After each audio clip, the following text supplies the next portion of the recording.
Hello guys, welcome back to Zone African Motives. Still we are on our industrial electronics info. This time as a request from our members of the family of Zone African Motives to work as a topic, to talk about this part as a topic. So make sure that you become part of the family by joining the membership. Thank you for those who have joined to be part of the family. What I'm simply saying is that if you are to access your YouTube account on your YouTube there, we check on our channel here, there is an access for our members here, this part. Thank you so much, our members, for being part of the family. So you can access this by joining so that you'll be able to watch videos such as this part that we are seeing. In this case, if you were to check, we've got these videos for members only, that you can only access such videos if you are part of a member, like this one that will write members only content. So thank you for those who are part of the members who are helping us to grow as a channel. By clicking the join there, you can choose what you want. This part, the basic, the medium approach, you can choose the gigantic approach, you can choose the ultimate approach, you can also choose the all-in-one. This one, it provides a full course. If you are choosing this, maybe it's mathematics N4, you get a full course for mathematics N4. If it is for industrial electronics, you get a full course for that. So by joining, guys, it helps us to grow as a channel, to reach others. So I recommend you to be part of the family by joining this part if you are to get more access to our videos and so forth. So thank you so much, guys, for those who are the members. If you check here, we can't see the names, but if you just click this join, it takes you all the steps. You just choose of these ones that are there. Then you can contact me after that by showing me that you have joined. You can contact me so that we can talk, so that we work on the areas on this contact here, so that we work on those areas that you are doing. So this is very, very important as we are moving. Like I said before, thank you so much for our members who are part of the family, who are making these videos possible for us to deliver these videos each and every day. All right, no problem. Let us consider our topic, semiconductor diodes. In this case, we are going to be focusing on the semiconductor diodes, which is chapter 3 of this book of Arnold, which was recited by Arnold. All right, so as we can see here, we are required on completion of this chapter, you should be able to make use of diode equation to calculate the diode forward current, the reverse saturation current, and also the forward voltage drop. Calculate the forward resistance of the diode to provide the properties and characteristic curves, application of tunnel diodes, Varactor diode, and also the Zener diodes. Then also to calculate the current, voltage, resistance values of a simple Zener voltage regulator. We're just speaking with a simple Zener voltage regulator. So that is it. As you see from our N1, N2, N3, we've been talking about these chapters and so forth. So that is it, guys. The overview of our semiconductor part is that the semiconductor diode is formed of silicon or germanium. These are the two that we can be using in our syllabus. Semiconductor material by joining two equivalent doped p-type, which is a positive, and n-type, which is a negative. This means that both ends have different characteristics. On one end, there's an excess of electrons, whilst the other is an excess of holes. This is the part that we've been talking about from the introduction of our N3 and so forth. So it's very, very important for you to understand that part as you are revising. All right, so in this case, we are just going to check on the PN junction characteristics, which is the most important part of our syllabus, to understand that if we are working with the PN junction diode, remember our diode is just this symbol here. This is our diode, where we've got the anode and the cathode. So we can have this as a germanium, we can have this as a silicon. So approximately the forward voltage drop for these differs, okay? For a germanium, we're going to have this at 0.3. for silicon, you're going to have this at 0.6. So whenever you're talking about the forward voltage drop, this is what you're going to have. And also you must be able to indicate the reverse breakdown voltage and also to indicate the regions, that is the reverse breakdown voltage and also the forward bias region and the reverse bias region, these regions, when you're asked to give the voltage current characteristics of what? Of a semiconductor PN junction diode. All right, so as we can see, I think this part is simply straightforward.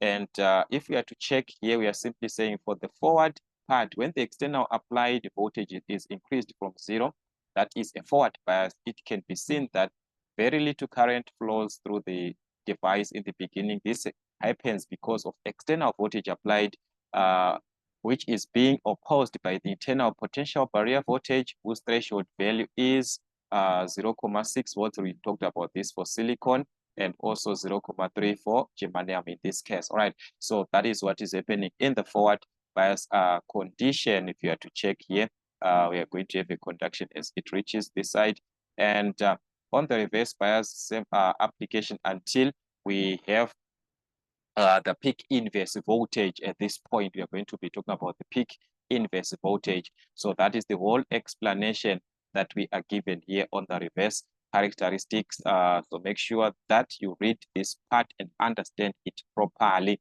Then if you check here, we are going to be talking about the diode equation. That is another equation that is very, very important in our syllabus, as we shall be calculating any of these. From this, we have got the relationship that the current is given by IS, which is the diode reverse saturation current, into e to the exponent of Q. This is QV, whereby we're talking about the electron charge on Q.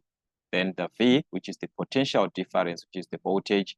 And here is going to depend with the given diode that you're working with. Is it for germanium or is it for silicon? For germanium, N is going to be taken as 1. For silicon, N is going to be taken as what? As a 2. So that is what you're going to have. So as you can see from our formula, we've got K, which represents the Boltzmann constant. You are given this constant in the formula sheet, so there's no need for you to memorize or to cram this one. You're given also the electron charge Q. We are given this in our formula sheet. So you can use this to calculate, like I said, any of these. We shall see the approach at the end, but here you can play around with these questions that you are given. These are examples, so you can even check how are they calculating here, but we shall have our own calculations at the end. All right, then the other part that you're going to need again in your syllabus is to understand the forward resistance, which is given by R, which is equal to KT over QI. As we talked about this before. And the temperature there, the T is our temperature, which is in Kelvin. So this T is supposed to be temperature in Kelvin. So if you are given temperature in degrees Celsius, you are going to add 273 to convert to Kelvins. In this case, we are going to add 273. So as you can see, K, the Boltzmann constant, again, like I said, you are given these constants, and I representing our forward current in amperes. So we can use this formula to calculate there is this resistance. Maybe you are given this, maybe we need to calculate the temperature. So you can use this, or maybe you can use it to calculate the forward current in amperes. So we shall see examples, but here you can try to play around with these examples that you're given. They are direct forward, so you can try and work them, as we shall see the self-evaluation part. That is the most important part. So if you are to check, that is what you're going to be dealing with on the diode. Then we move on to the Zener diode with the symbol of a Zener diode. In this case, this is the symbol that you're going to use on a Zener diode.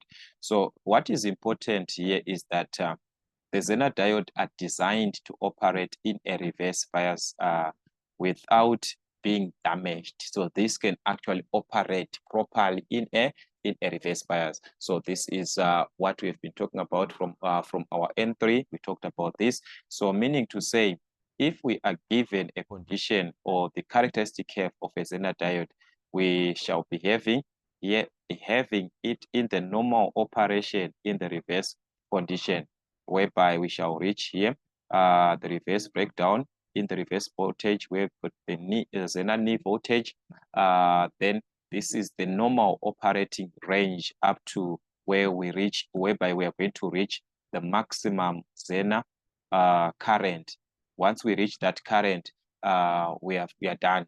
That is the normal region from the minimum Zener current that we have here to the maximum. And we are talking about the reverse current going this side. We talk about the forward current. That's it. So on our diagram, and also the symbols, and here we are given everything. So make sure that you understand each and every part. So also they will ask you the properties of a Zener diode, as we have been considering that if you are dealing with a Zener diode, this breakdown occurs due to a high electric field density across the depletion region, which breaks some of the covalent bonds, leading to a large number of minority carriers, which is the Zener effect, is predominant up to 5.6 volts for a silicon diodes, and have got a negative temperature coefficient, which is the same. You are supposed to also understand the avalanche breakdown of our Zener diode in this case. All right, so I just want us to quickly rush through the most important part here. They will also ask you to, for the applications of a Zener, make sure that you understand all the applications, make sure they're into concept. All right, so this is what we want to talk about on this part, the part of a voltage regulator. It is actually starting from this point here. On our applications, we are going to have this Zener diode used as a voltage regulator. So what is it that we are simply talking about? The purpose of this regulation, of the voltage regulator. So this is what we are having, that the function of a regulator is to provide a constant output voltage to a load connected in parallel with it, in spite of the ripples in the supply voltage or variations in the load current. The Zener diode will continue to regulate the voltage until the diode's current falls between the minimum Zener current, that is the value that you're having, in the reverse breakdown region. So if we are to check here on our diagram, this one that we are given as a voltage regulator, we are going to have the voltage, which is, we are going to have the voltage that we are going to take from our rectifier circuit in this case. So here we are simply working with a rectifier circuit, meaning to say we are taking what is from the output of a rectifier in this case. That part that is from output is the input that we are having here. So that is the unregulated input, which is Vin, across the series resistor, which is Rs here, which is representing our series resistor in this case. So with this part, we are going to see that if the voltage is applied here as Vin, the current is going to flow across this Rs, which is IRS, but here I just encourage you to use IS. Mostly you are given this as IS, and also the voltage here you are given this as Vs. All right, mostly that is how you're going to be given these voltages. All right, so due to our Kirchhoff's current law, as the current here IRS is entering, going to branch into IZ and IL. So at the end we are going to see that IS is going to be equal to the sum of these two currents, which is going to be IZ plus IL in this case. All right. And also checking on our diagram, we can see that the voltage that is at the end that we are having here, the voltage that we are going to consider across the circuit is going to be taken from Vin. So it means this Vin is going to be the sum of these two voltages, which is Vs plus Vz, which is the voltage across the Zener diode in this case. But as these two are in parallel, that is the diode and this load resistor, which is at the output, these two, they are in parallel. So you're going to see that the voltage across the Zener diode is going to be equal to the voltage across the load in this case, which is our VO there, or you can just write this as what? As VO for the output. So this is our output, which is regulated output in this case. This is now output there. So if we are to consider this, we can also be able to calculate now the value of RS if we are to use this concept to say that the voltage across the Zener and the voltage across the load, they are equal. So you can calculate the value of the series resistor by subtracting the voltage from our Kirchhoff's voltage law. So you're going to subtract, that is the voltage in, the voltage that is entering, which is our V in, minus the voltage across the Zener diode, which is same as the voltage across the load, over the sum of the currents, which is the current across the Zener and the current across the load in this case. All right. So this can give us the value of RS, but on a condition that we do not have this load. Sometimes you are not given this load. What does it mean? It simply means the current that is going to flow, there is no current that is going to flow that side. So IL is going to be given as what? As 0.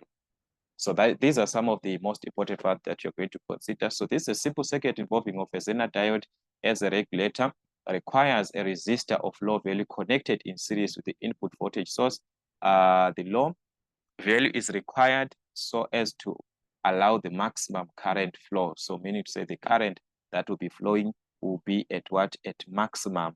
And also we can obtain the current at the load here, this current here at the load, from the concept that the voltage across the Zener and the voltage across the load, which is at the end, they are equal. So meaning to say we can calculate this current across the load by this formula. The current across the load is going to be VZ over RL, whereby this VZ is simply the voltage at the output of VL, in this case over RL, which is the load resistor. So we can be able to play around depending with the question that you be given. And also, so if you can check some of these formulas we are given and so forth, and also some of the examples. So I want you to check some of the examples. If you had to check on this one, we asked you to calculate the suitable value of the series resistor.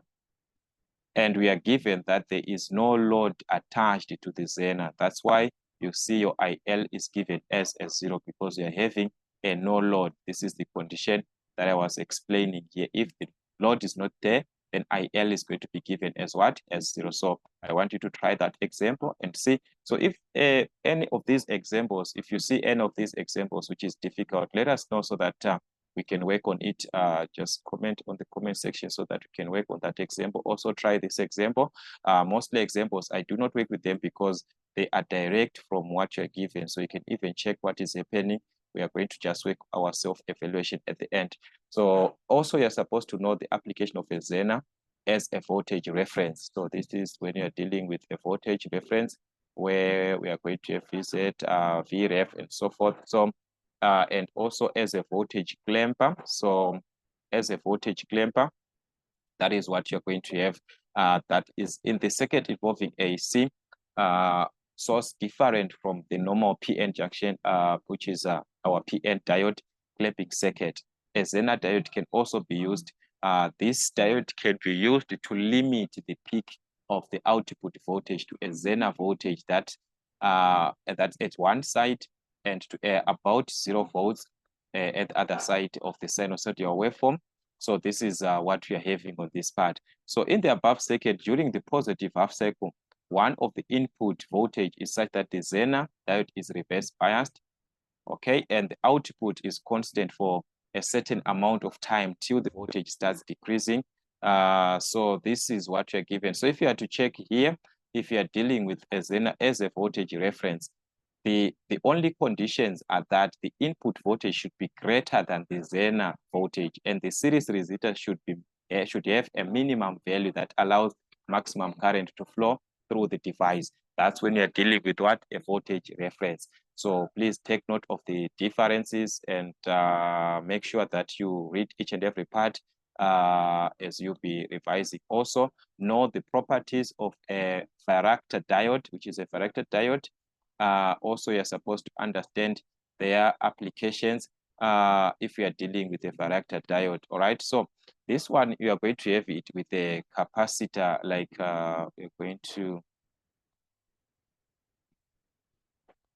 are going to have something of this nature with a capacitor like this. So that's a Varactor diode. All right. So meaning to say, here we are saying we have learned that when ordinary PN junction is reversed biased, it exhibits a variable capacitance effect, that is reverse bias, increased depletion of the varactor and varicap. All right, so this one, I think this part is direct and so forth. All right, so the symbols also we have here on this diagram are okay, no problem. So if you are to check on this part, we are given the symbols that we can apply for a varactor diodes and properties of a varactor diode, that a varactor diode produces considerably less noise compared to other conventional diodes. These diodes are available at low cost. Varactor diodes are more reliable. The varactor diodes are small in size and hence they will have light weight. And also there's a useful purpose for a varactor diode operated when it is operated in forward bias. The increase in reverse bias of a varactor increase the capacitance as shown in figure below. All right, so if you are to check here, we are saying it operates in the reverse bias. So that's why our voltages are given in the reverse bias condition. All right, so as we can see, as our voltages, as the voltage is increasing, this is the least, minus 14 is the least. So as we are going this side, we are increasing. It means there is also an increase. As we are moving closer to 0 in this, closer to minus 1 comma, our values are getting higher also on the other side. So that is the importance that we are going to have. And also a simple varactor diode application in this case, where you can have this circuit that is what you can also obtain on this part. We shall explain this if you get another sample. Do not have any calculation, no problem. So the applications now that you are going to have this part here, the most important, that if a varactor is a part of a resonance circuit in fig 3.7 above, the frequency may be varied with a control voltage, which is V control. A large capacitance low XL in series with a varactor prevents V control from being shorted out by the inductor L. As long as the series capacitor is large, it has the minimum effect on the frequency resonance circuit. That is, we are going to have our C optional may be used in this case. If we have to check here, where we have got C large, and also we've got C optional, and also we've got the control voltage. This is what you're given. So that is where we are going to have this until these two vary about this point. Then at some of these, some of the high frequency areas of application include, if you are talking about FM modulators, automatic frequency control devices, adjustable band pass filters, and parametric amplifiers.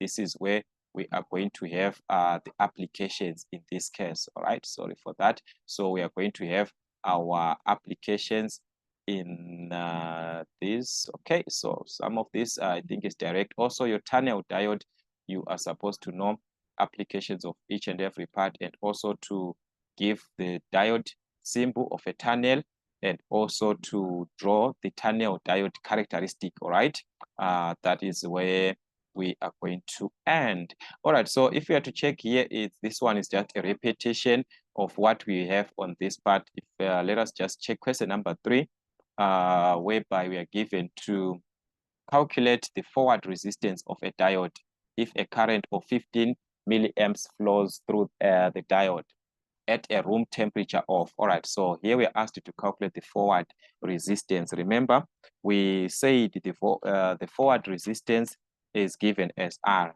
So here, we're going to take question number 3. R is the one that we're asked to calculate of a diode if the current flows through the diode. So given the current flowing through the diode, which is 15 milliamps through the diode at a room temperature. So there we are also given the temperature, which is 27 degrees Celsius. Remember, I said this temperature is supposed to be given in Kelvin. So we're going to add 27 plus 273, which is going to give us 300 Kelvin in this case. So we're asked to calculate the resistance. All right, remember from our forward resistance formula, all right, we talked about the formula under forward resistance, whereby we said under forward resistance formula, we are going to have our resistance being given as KT over Q times the current, whereby we are talking about the constant, K representing our Boltzmann constant, whereby we are given this in our formula sheet. Remember, I said K is equal to 1,38 times 10 to the exponent of negative 23. This is joule per watt per Kelvin.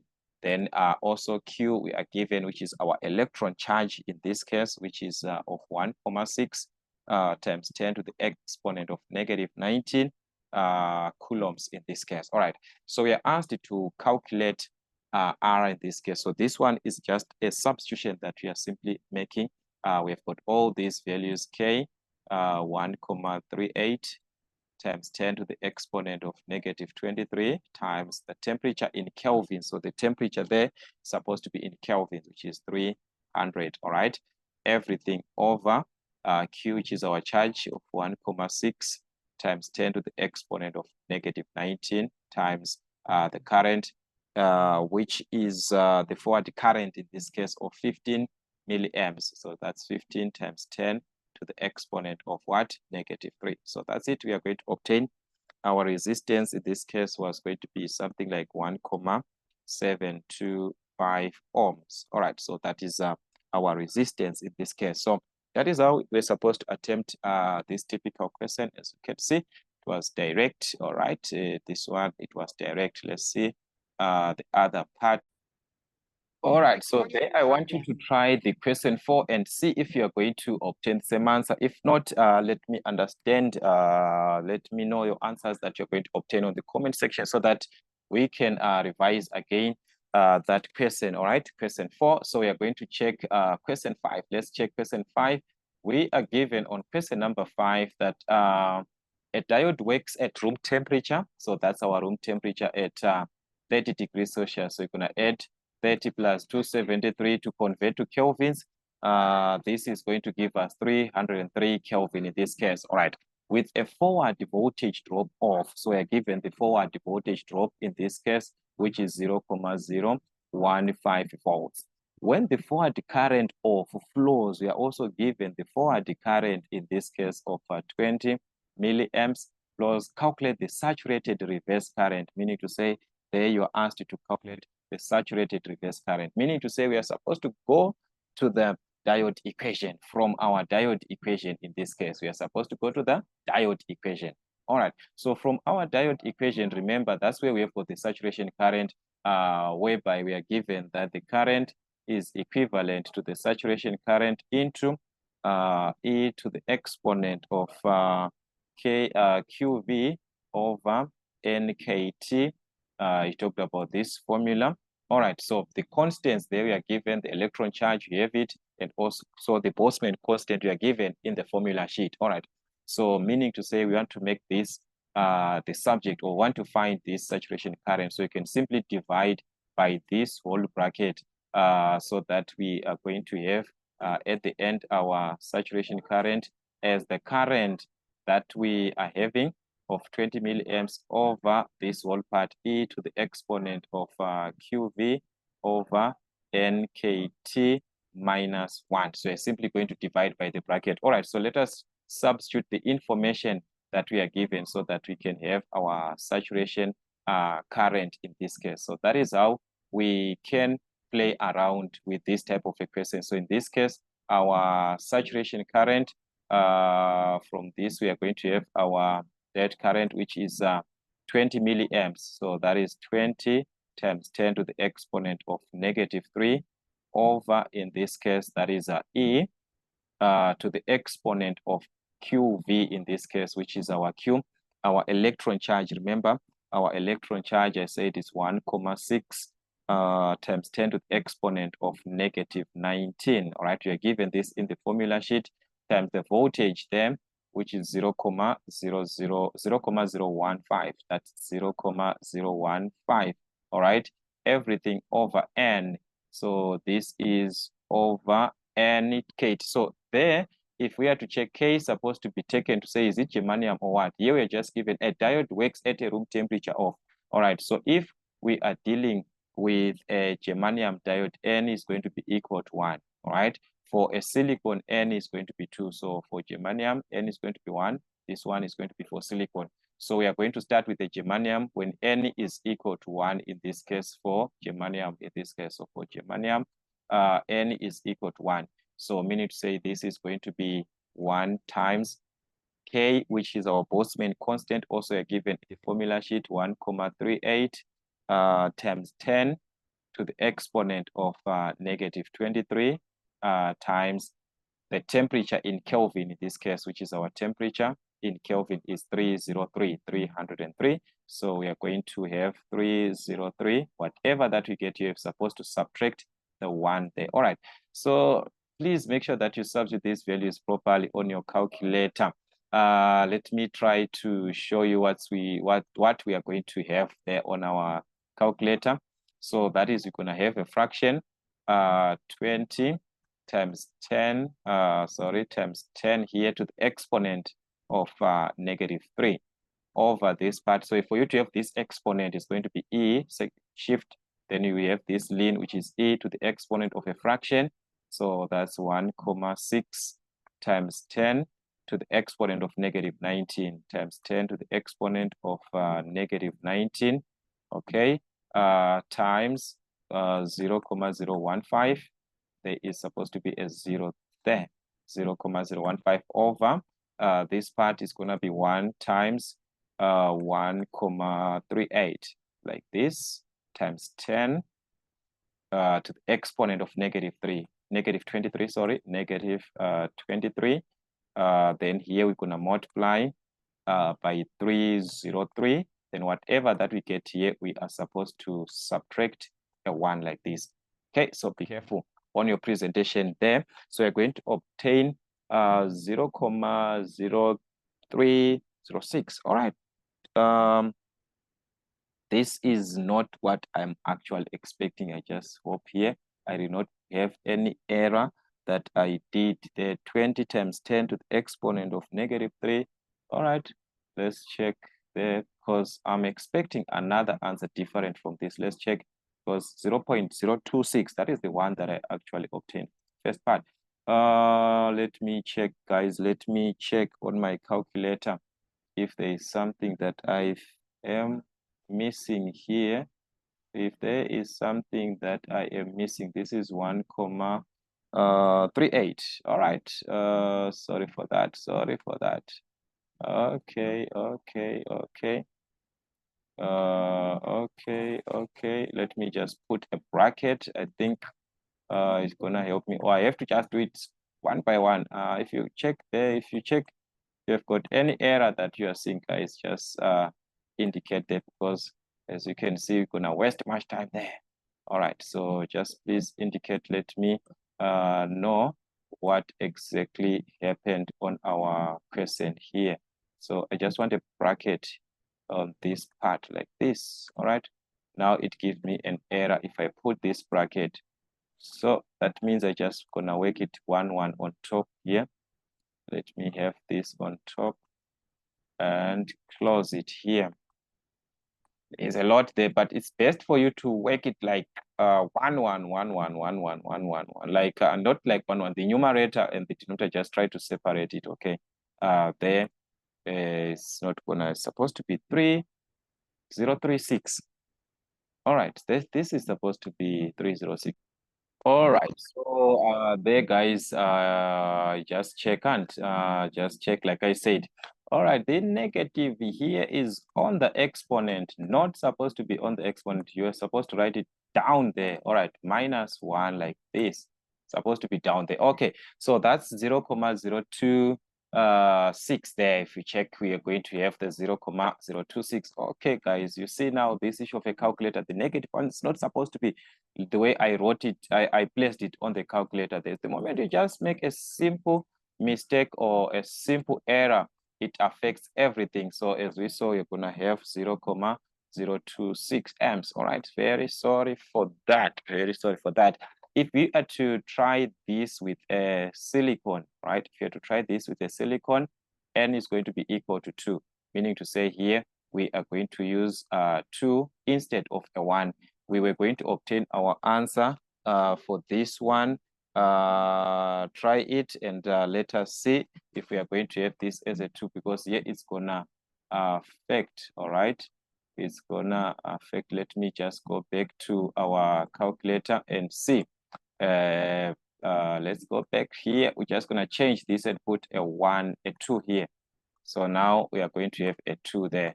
So it will be 0.06, okay, 0.06. So we are going to obtain 0.06 amps if it is a silicon. So this is how you might be given this question. So guys, just make sure that you revise properly so that we are together.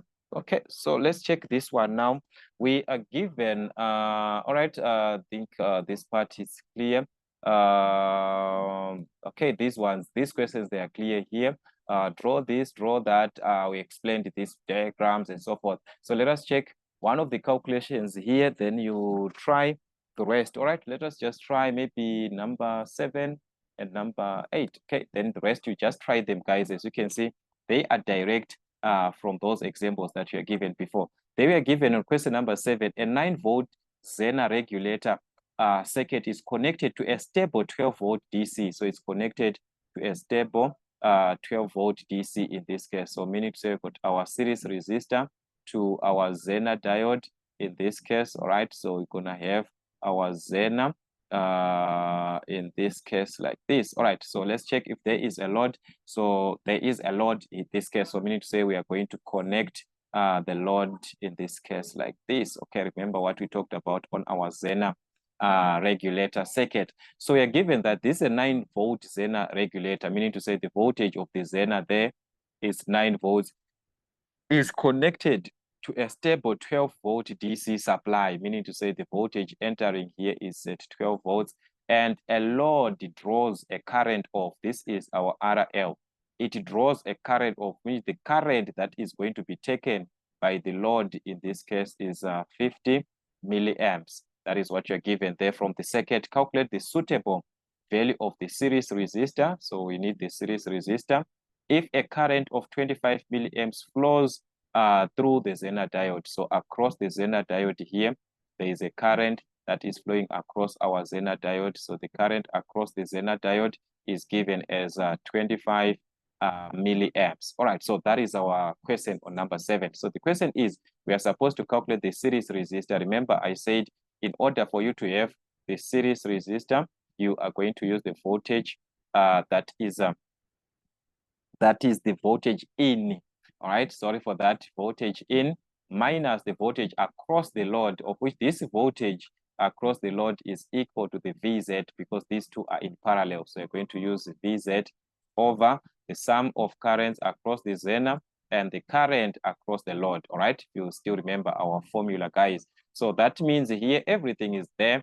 We're just going to substitute V in, that is 12 volts, minus VZ, the voltage across the Zener, which is 9 volts, over the current across the Zener is 25 milliamps. So milliamps, you're going to divide by 1000, which is going to be 0.025, plus the current across the load, we are already given 50 milliamps, divide by 1000 is going to be 0.050, which is 0.05 like this. So thus we are having the resistance across the series resistor of 40 ohms. So there we are going to obtain 40 ohms if we use our calculator properly. All right, so that was our question. Sorry for that. That was our question here. Question number 7. As you can check, question number 8, we are given. All right, question number 8 is just when is in okay. Question number 9, let's check the calculation of question number 9. They were asked to calculate the value of RS again needed in a series. Okay, this time there is no load. Remember, here we're given a condition where there is a load. So we are going to have the same diagram, but now we do not have a load. So this current is no longer there. We are no longer having this current. So as you can see, our formula, we can simply write it as, all right, so this is Q10. This is our question 9, sorry. So in order for us to have our RS, we are simply going to use V in minus VZ over the current across the Zener. Since the current across the load is going to be equal to 0, since we do not have the load, this part is not there. All right, that is what we are going to have at the end. So there we are given that it is a series needed in a series with a 10-volt Zener. So this is the voltage across the Zener diode, which is 10 volts. And we are also given that is no load across it if the source voltage is 15 volts. So this is our V in, and the current across the Zener IZ is 200 milliamps. So we're simply going to subtract V in 15 minus 10 in this case. All right, so our formula here is going to be 15 minus 10. So our RS is going to be V in, which is 15, minus the voltage across the Zener, which is 10.